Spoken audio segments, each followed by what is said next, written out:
TMC 86వ ward Kurmanapalem శివారు దువ్వాడపై వంతెన కింద 70 కంటైనర్ దుకాణాల నిర్మాణానికి శంకుస్థాపన చేశారు. ఈ సందర్భంగా జరిగిన సమావేశంలో ఆయన మాట్లాడుతూ 4 కోట్లతో కంటైనర్ షాపింగ్ మాల్ నిర్మిస్తున్నట్లు తెలిపారు.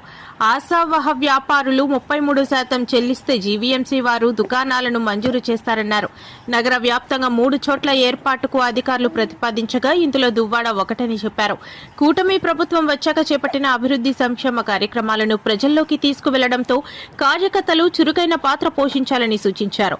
కార్యక్రమంలో మాజీ కార్పొరేటర్ లేళ్ల కోటేశ్వరరావు, వార్డు అధ్యక్షుడు నల్లూరు సూర్యనారాయణ, పలువురు కూటమి నాయకులు, జీవీఎంసీ అధికారులు పాల్గొన్నారు.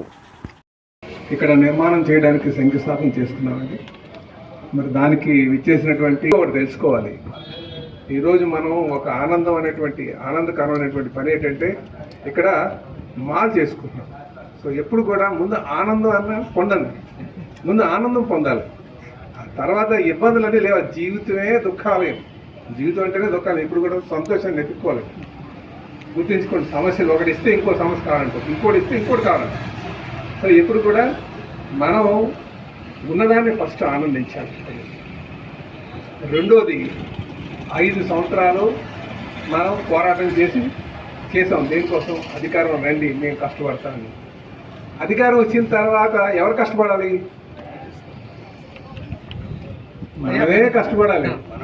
మనమే కష్టపడాలి.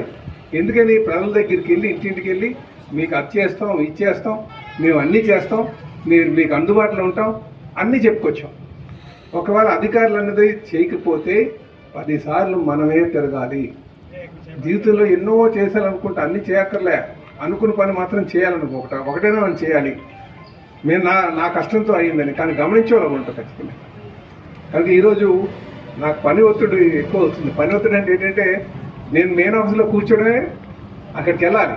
పని ఒత్తిడి అంటే నా ఉద్దేశం అదర్ పనులు, నాకు పార్టీ స్టేట్ వైడ్ ఇష్యూస్ మీద మనం చూస్తున్నాం. సో ఇక్కడ నేను చూడలేకపోతున్నాను. దయచేసి అందుకే మా మిత్రులందరికీ కూడా మీరు అందరూ కష్టపడారు. ఈరోజు నేను ఇక్కడ ఈ పొజిషన్లో ఉన్నానంటే మీ వల్లే ఉన్నాను. 100% ఎక్కడికి వెళ్ళినా సరే మీ వల్లే ఉన్నాను. ముఖ్యమంత్రి సమక్షంలో కూడా నేను చెప్పాను, మన ఆవిర్భావ దినోత్సవం ఈరోజు ఎన్ని సంక్షోభాలు ఎదుర్కొన్నా, ఎన్ని ఇబ్బందులు పడినా ఈరోజు ఈ స్థాయిలో ఉన్నామంటే అది కార్యకర్తల వల్లే. కార్యకర్తలు ఒక ముందు చెప్పుడే, వాళ్ళ వల్లే మేము ఇక్కడ ఉన్నాం. అయితే మనం మీ వల్ల ఉన్న అది ఫుల్ ప్రెజ్గా 100 అడుగులు రోడ్డు పెట్టాలని, సబ్సిక్వెంట్గా మళ్ళీ 80 అడుగులు పెట్టాలని చెప్పేసి ఒక ఆలోచనకి వచ్చారు. మాస్టర్ ప్లాన్లో రోడ్డు మార్చారు, మళ్ళీ 100 అడుగులే పెట్టండి అని చెప్పారు. ఎందుకంటే భవిష్యత్తులో చాలా ముఖ్యమైనటువంటి రోడ్డు అవుతుందని. ఇప్పుడు దానికోసం డబ్బులు అన్నీ కేటాయించాం. పాత డబ్బులు వచ్చినాయి, మళ్ళీ వెళ్ళిపోయినాయి, మళ్ళీ కొత్తగా డబ్బులు కేటాయించాం. కేటాయించిన తర్వాత ఇందులో 20 హౌస్ ఓనర్స్, ఎవరైతే సైట్ ఓనర్స్ ఎవరైతే ఉన్నారో, సర్వే చేసిన తర్వాత వాళ్ళు చూపిస్తున్నటువంటి డాక్యుమెంటు, వాళ్ళు ఉన్నటువంటి స్థలము సర్వే నెంబర్ టాలీ కావట్లేదు. అది నేను మళ్ళా అన్ని డిపార్ట్మెంట్లతో ముందు జీవీఎంసీ చేసింది, తర్వాత ఎంఆర్ఓ గారిని పంపించి వాళ్ళు చేస్తారు. ఇప్పుడు దీని పరిష్కారం ఏంటి? ఎప్పుడైనా సరే ఒకటి చెప్పిన తర్వాత హౌస్ ఓనర్స్ ఏమైనా ప్రైవేట్ సర్వే చేయించారా? నీది తప్పు, ఎంఆర్ఓ గారు చెప్పింది తప్పు, లేదా జీవీఎంసీ సర్వే చెప్పింది తప్పు. కనుక దీన్ని నేను ప్రైవేట్ సర్వే చేసుకున్నాను, ఇది కరెక్ట్ అని చెప్పేసి ఒక రిపోర్ట్ తెమ్మని అదే ఫైనల్ చేయించేస్తాను. ఇప్పుడు ఏముందంటే సర్వే నెంబర్ ఒకటే, సర్వే నెంబర్లో సబ్ డివిజన్ వేరే చూపిస్తుంది. 20 మందికి 20 మంది, ఆ 20 మందికి మన బలవంతంగా వేసుకెళ్ళిపోవచ్చు, కాకపోతే అన్యాయం అయిపోతారు. ఏ కారణం చేత ఆ రోజుల్లో విలువ లేవు. ఇప్పుడు కొనుక్కునేటువంటి ఆ రోజు వేరు, ఈ రోజు వేరు.